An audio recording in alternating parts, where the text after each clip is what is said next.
Well,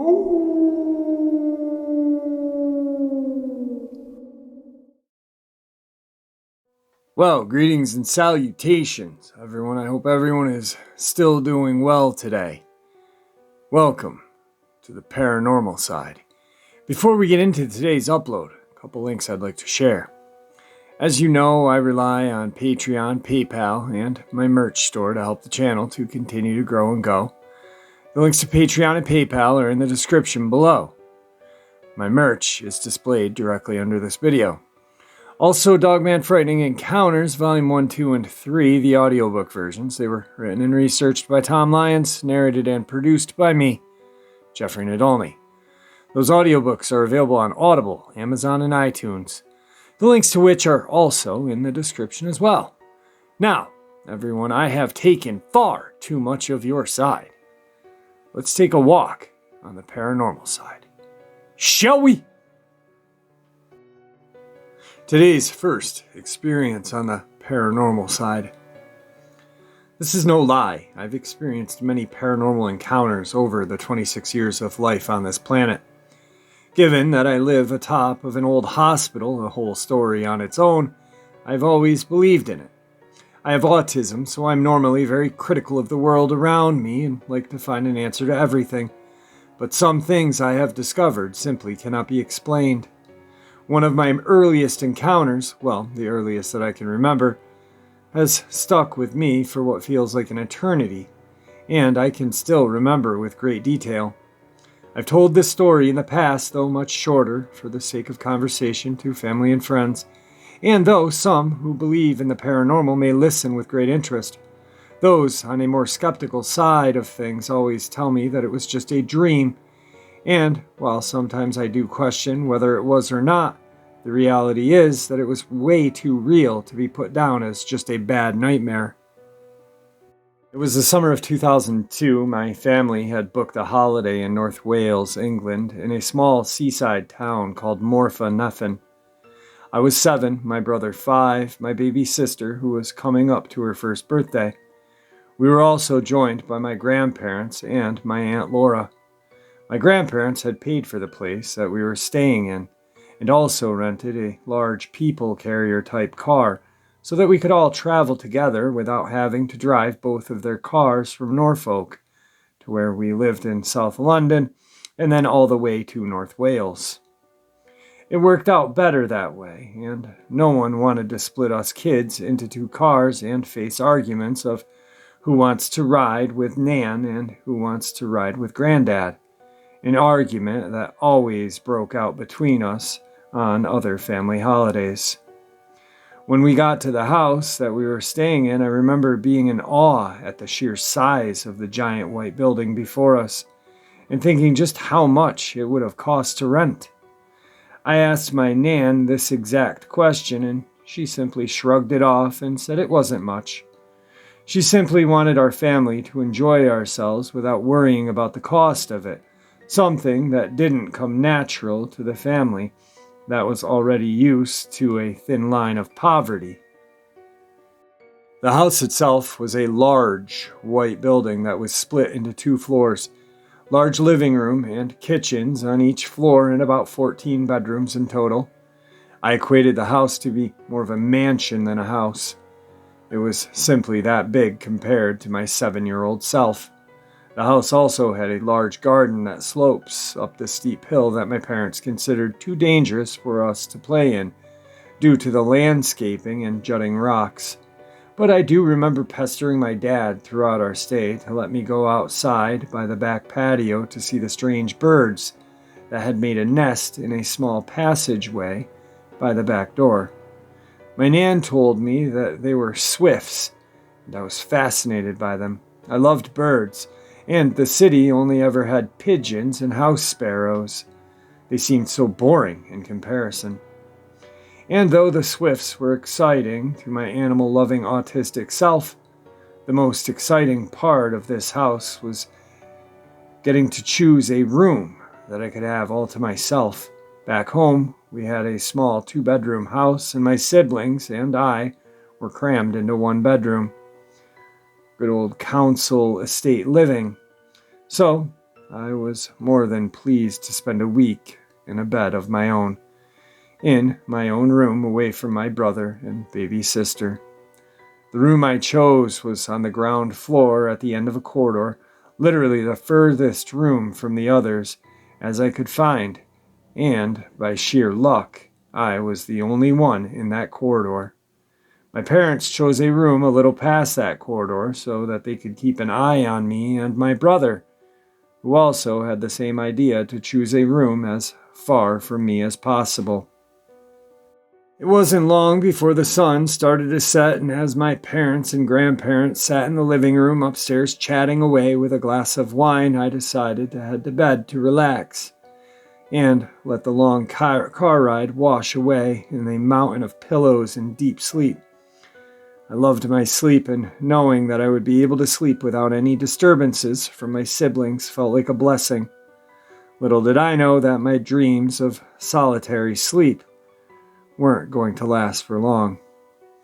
While I slept soundly on the first night and woke up refreshed and ready to explore the nearby beach and travel inland for some sightseeing with my family, the second night was completely different.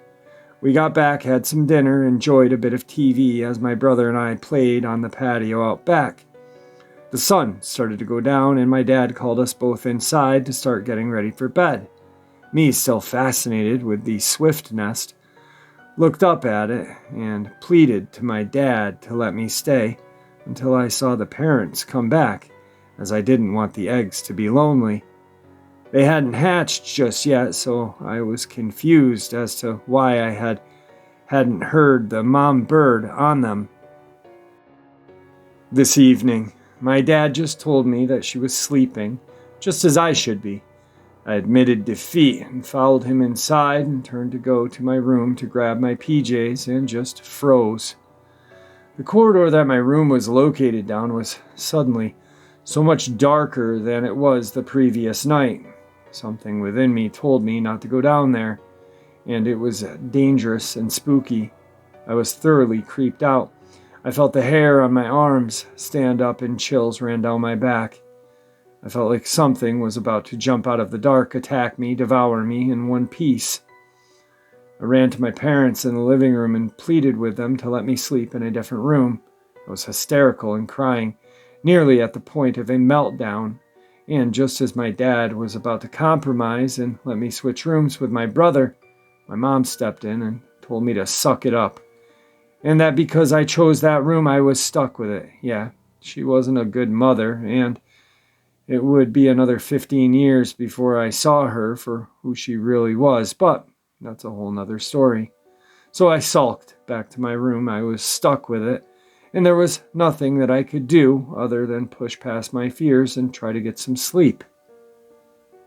I cried in silence that night, knowing that I was alone, scared, and that my mother didn't care, that I was terrified. Eventually, I fell asleep thinking of the swift nest and the little eggs that were up there, hoping that I would see the babies hatch before our holiday ended. Needless to say, I didn't sleep well that night. I tossed and turned endlessly, struggling to get comfortable and settle down, knowing that the spooky corridor was just feet away and my mother's words playing in my mind over and over again. I felt so helpless, but I couldn't speak up about it, knowing that my emotions would be dismissed, just like they always were. Eventually, I let the fatigue take over and carry me away into a deep slumber. I just let my brain shut off and I drifted away. I wasn't asleep for long, maybe 2 hours, before I was awoken by a noise that sounded just like a growl right by my ear. My eyes burst open and I was immediately met with 2 red glowing eyes. Right in front of my face, standing in front of the window, was a large dog, bigger than I'd ever seen, with a thick, shaggy black fur, and a muzzle curled up into a snarl, showing off its slightly yellowed long canine teeth. Looking back, it looked like an Irish wolfhound in size and shape, but it was longer, ragged, jet black fur. Without thinking, I clenched my eyes shut, flipped over in bed, simply thinking that I was still asleep, and that it would simply go away. But as I lied there, I heard the growl. Again, right in front of me, I opened my eyes and quickly shut them, as the dog was now on the other side of the bed, still growling with its head low, like it wanted to get down to eye level and stare into my soul. I flipped over again to face the window, and the dog was there again. No matter which way I faced, the dog would be there, snarling, staring, a low growl escaping its mouth. Loud enough to hear, but not loud enough for any of the adults to hear. I was alone and couldn't escape, and no help was coming. I don't know what drove me to do it, but after turning over for about the 10th time, I thought, screw it. And with my eyes glued shut, I sat up as quickly as I could and reached to turn on the lamp beside the table. The moment the room filled with light, the growling stopped. I slowly opened one eye, and to my surprise, it had worked. The dog was gone. I was still terrified. I didn't want to turn the light off, as it seemed to be keeping the giant dog at bay, and I did not want to go to sleep, only to be woken again by this dog. I must have sat awake for a good half an hour, pondering where it had gone to, and whether it was real or not, before finally putting it down as just a bad dream, and that I truly woken up when I turned the lamp on. Everything else that I thought had happened, I was actually asleep for. So I lied back down and flicked the lamp off, ready to drift off again, now that I finally calmed myself down and rationalized the situation. I had dreamt it all, projected my fears about the hallway into the shape of a dog, and let paranoia take over. Oh, how wrong was I. I had only closed my eyes for a few moments before I heard the growling again, but this time much louder and at the foot of the bed. I kept my eyes closed and stayed as still as possible, praying silently that it would just go away. Instead, I felt the foot of the mattress sink down as it started to climb onto the bed, the growling getting louder and louder as it inched closer to me. I was terrified and frozen with fear as I felt one of its giant paws press against my leg through the covers. Its claws dragged into my thigh above my knee. It was right on top of me now, and I could feel its breath through its snarling teeth landing on my cheek. I don't know what drove me to do it, but I opened my eyes. Curiosity? Maybe. But I did it, and I came face to face with those haunting red eyes mere inches from my own, and I let out the most blood-curdling scream I had ever made in my short 7-year life. Within seconds, I heard frantic footsteps running toward my room. The door was flung open. My mother found me curled up on my bed, screaming between sobs and erratic as I looked around the room. The dog was gone. For good this time, it seemed. My mother comforted me as I tried my best to tell her everything, and she wiped away my tears with her sleeve. Of course, she didn't believe me and put it down to a bad dream and told me dreams don't hurt you, and that's all in your head. Her usual go-to whenever I spoke about anything that upset me. And to be honest, I kind of expected it. She put me back to bed when I eventually stopped crying, and somehow I fell back to sleep without incident. The dreams don't hurt you nonsense was a clear lie coming morning, because by afternoon, a large bruise had started to form where the dog's paw dug into my thigh. It hurt so bad that I spent the rest of the holiday hobbling around North Wales with my nan's hiking stick just to aid me. There's even a picture of me somewhere of me and my brother standing in front of the stream. A few days after the incident occurred, I had the hiking stick in my hand. The rest of the holiday carried on without any other incidences. I switched rooms to the one closest to my parents' room. I never saw that black dog again. Overall, I enjoyed Wales and the quiet town of Morfanefin. We would spend our evenings walking down to the beach and playing in the sand.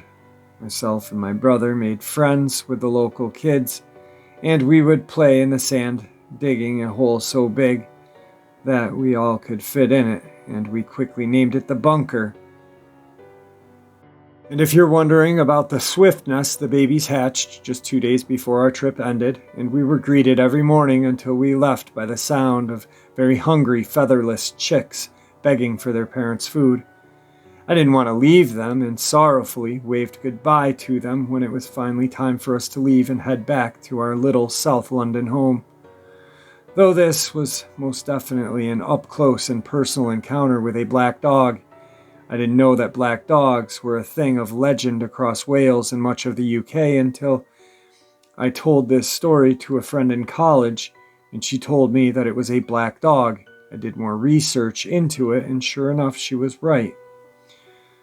The pictures I found of the Welsh black dog matched what I saw that night almost perfectly, and it is said that if you see the creature at night, death is certainly not far behind. And death did follow. I found the dates and double-checked with my dad at the time, and sure enough, my great-great-granddad passed away due to a heart attack exactly 2 weeks after that night. Today's second experience on the paranormal side. To start, months ago, I heard my brother's signature allergy sniffle in our empty home. I was home alone and thought he was there. So when I heard it, I went to go find him because I wanted to ask him something. There was no one. He was at my grandmother's house. The weird thing about the sound was that I couldn't place where it had come from.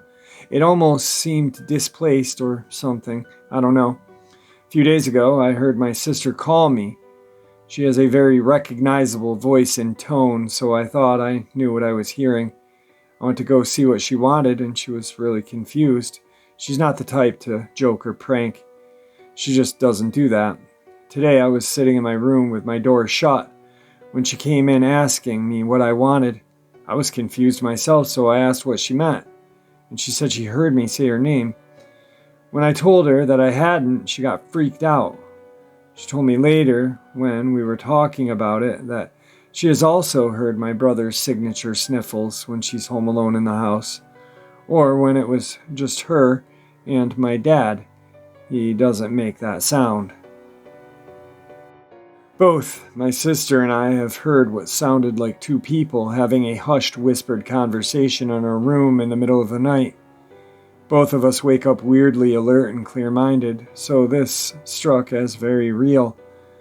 When I heard it in my room, I bolted upright in bed, and then I heard a quick shh before it went completely silent. So unnerving. That's about it for the mysterious sounds. Now we'll get into the shadow of things both me and my sister have seen. The first time I recall either of us mentioning it was when one time my sister was watching me run up our hallway from the kitchen with a movie we were going to watch, and behind me there was this black, translucent figure running after me. She didn't see where it disappeared to because at some point you lose visibility from where she was sitting. I was super creeped out. Explain this next one. On our windows is some kind of film that becomes reflective at night if a light is on. I was up late doing the dishes one night looking at my reflection in the window in front of me, when all of a sudden this tall grayish figure behind me ran past the kitchen entrance and out of sight. It didn't compute at first, so I walked into the living room where it went, thinking I saw a family member. Nope, just a dark living room because everyone was in bed asleep. The most recent time I recall seeing anything like this was just last month or so. I had come out of my room and, from my sister's room down the hall, saw this thing leaning out of the doorframe and looking my way. It wasn't black, but some weird muddied gray color, with small eyes barely visible. The facial features were blurred. It just looked so weird, it scared me. I actually saw it back into my sister's room. I didn't blink or anything. The whole experience was probably only a second long. The thing was about my height, if that gives any detail. Today's third experience on the paranormal side. I've seen these figures quite a lot as a child. We're talking up in the 100 nights here, with a multitude of experiences that developed from it. as I got to see them more and more. From your hat man to the cloaked figure, to see what's behind the actual show itself. I've had many physical experiences with them too. We're talking body-to-body aggressive encounters where I had to fight them off of me. With that being said, I remember my first encounter with them. They appeared at the moment when I gained consciousness as a child, and I remember distinctly saying to myself at that point, I have power, I must remember this moment, which was said in my head in English, almost frantically, with an immense joy at the same time. Mind you, English is not my native language at this point. So that's already bizarre to know that I was able to utter such words inside of me at that moment of gaining consciousness.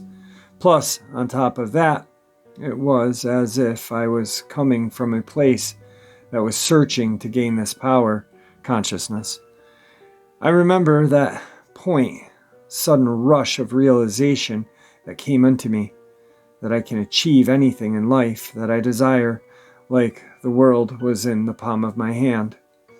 As I realized this, I had noticed multiple shadow people in front of me, behind the people that were in front of me at the time.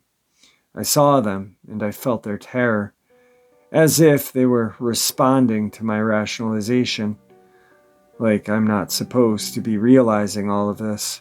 Many years later, into my adulthood, I come to understand from that first encounter that these beings are afraid of consciousness, and that they are cowards. These creatures, or whatever you want to call them, are not afraid to harass a child with consciousness. But an adult, however, with consciousness, they fear quite a bit, because you're physically much more capable as an adult, and have a more developed ability of crystallizing the meaning of what you are seeing. A child that sees something strange would usually internalize that what he or she sees way less critically than an adult would. Adults could ponder on what he or she sees. It sticks with them, but for a child, most moments are like smoke, coming and going, taking memories of it with it. Those who say that it is night terrors, sleep paralysis, have not really experienced these beings. Seeing something strange out of the corner of your eye is also not experiencing them. Plenty of room to talk about sleep deprivation in that case. If you've truly experienced these beings, even if it's just once, and absorbed their presence, the aura they emit, what they look like when you're looking at them dead on, then you can maybe start to understand what I'm speaking of. If you've had an aggressive physical encounter, then your experience with these beings is on another level. It becomes life-changing on all events, dripping down to the very core of your existence. It'll shake something inside of you that's so close to you and yet so alien when experiencing it for the first time, which can lead to someone putting in quite an effort in trying to forget about it, move on from it, so that they don't have to face the extreme dread that comes from such experiences. What I can conclude so far based on the encounters with them I have had, they are not some blip from another dimension. They seem to be here with a mission. Friendly? No, but cautious at best. In the early stages of encountering them, I did think perhaps they are friendly, playful beings. But it didn't take long for me to see that their response to friendliness is just outright nasty. They may for a bit accept your friendliness, only to later on turn it into a nightmare. They are not like some cat where if you give off friendly sounds and signals, it'll come up to you and rub against you. These are not beings that need a medium either to bring them into some light or some other magical place. You are not their helper. It's laughable sometimes to see these so-called mediums, humans born with the amnesia about where they come from, not capable of encompassing the immense vastness of existence from its lowest and highest place.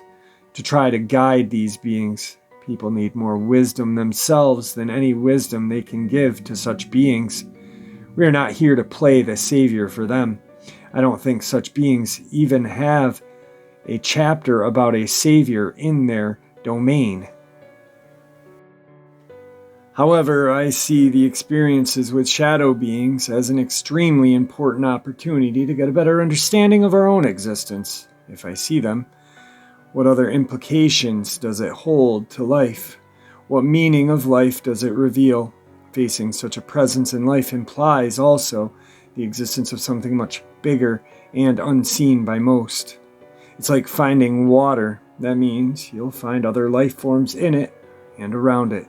Exposed to a shadow being, what environment does that reveal in which we and they reside in? Clearly, they are beings experienced by people all over the world to a varying degree. Is the history that's unspoken of in our existence played out behind the scenes? I'd be interested to read about it if anyone can share something with me. Anyway, back to my experiences. I've seen them in various shapes. A man wearing a hat with a long trench coat, sometimes red eyes, sometimes no eyes. A man wearing some bulky hooded cloak, sometimes red eyes, sometimes no eyes. As some kind of white, skinny being, I believe these are the ones that hide behind those clothes. Number 3 in particular is interesting because I remember for the first time encountering a being in that shape. It's not like it undressed itself in front of me, but I knew what I encountered was a shadow being, closest to its real form. This encounter happened in the middle of the night when my parents went outside after my dad spotted a cloud-like object in the sky with a bunch of lights hovering about 50 meters above ground. That night, I got into an aggressive physical fight with a being as described above, making me believe that the UFO that had been seen around 30 minutes by my parents had something to do with this being I saw. This being also communicated to me telepathically during the time with something along the lines of, "You will never get rid of us." This encounter occurred at a new house we moved into, and it's for the first time I saw the being in that form. Previous house had the typical shadow figures. Now objects teleporting, poltergeist activity came with it. When I was seeing these shadow beings, I used to have this toy truck I played with a lot in my room. Many times I'd turn my head around, look into a particular corner, turn back around, and see that the truck had disappeared. I'd turn my head back and see it behind me or come across the toy in some random other location of the house. It took dozens of experiences of this to start realizing as a kid something strange was going on. Tonight's final experience on the paranormal side. When I was young, maybe 9-ish, we lived in a large house built in the early 1900s or late 1890s for around 2 years.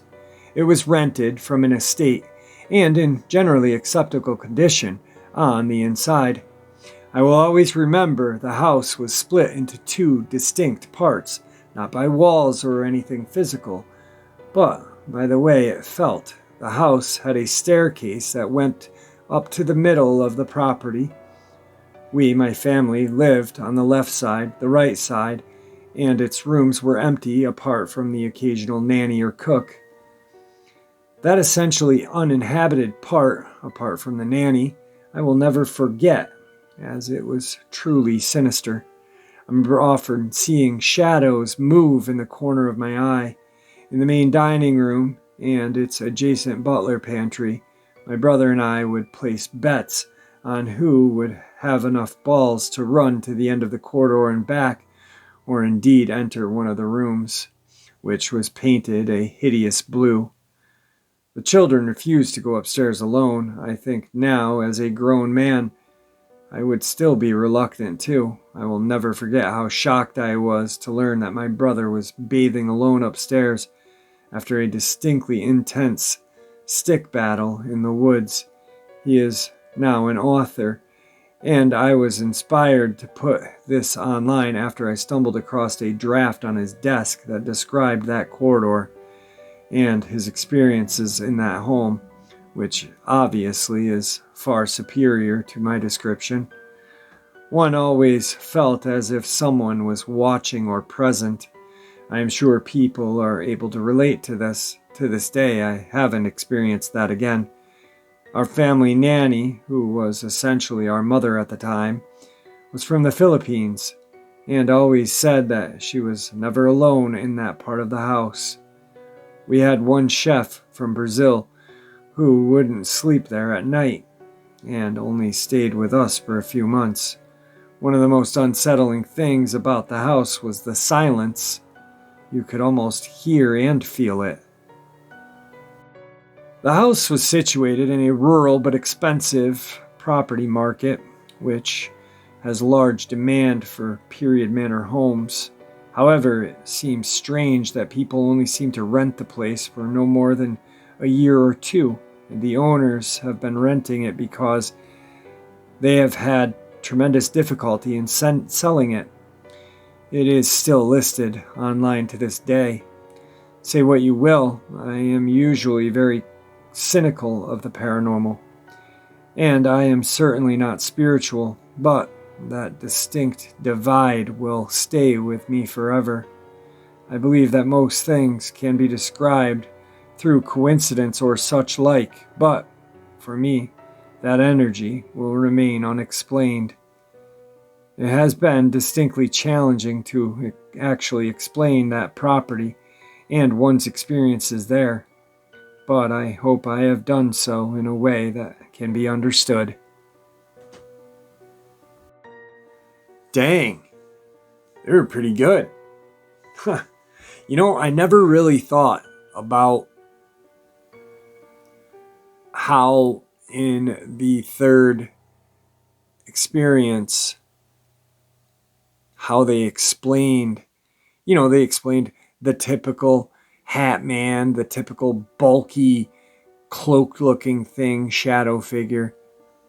But then I found it kind of fascinating, and it kind of made sense that these things that people call the rake, oh my god, I hate that word, it's such a creepy pasta.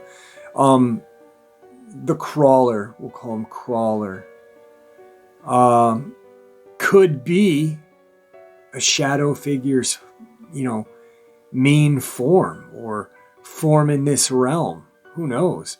I'd never really thought about it that way, and I don't know if any of you guys have, but it's certainly an interesting thought. I mean, pretty neat, I guess. Maybe. I don't know. I'm going to leave that up to you guys. But anyway, I hope you guys enjoyed this part of the paranormal side. And with that, I encourage everyone to be kind to each other. And may the Great Spirit watch over us all and guide us on this path in life. And until tomorrow, my friends.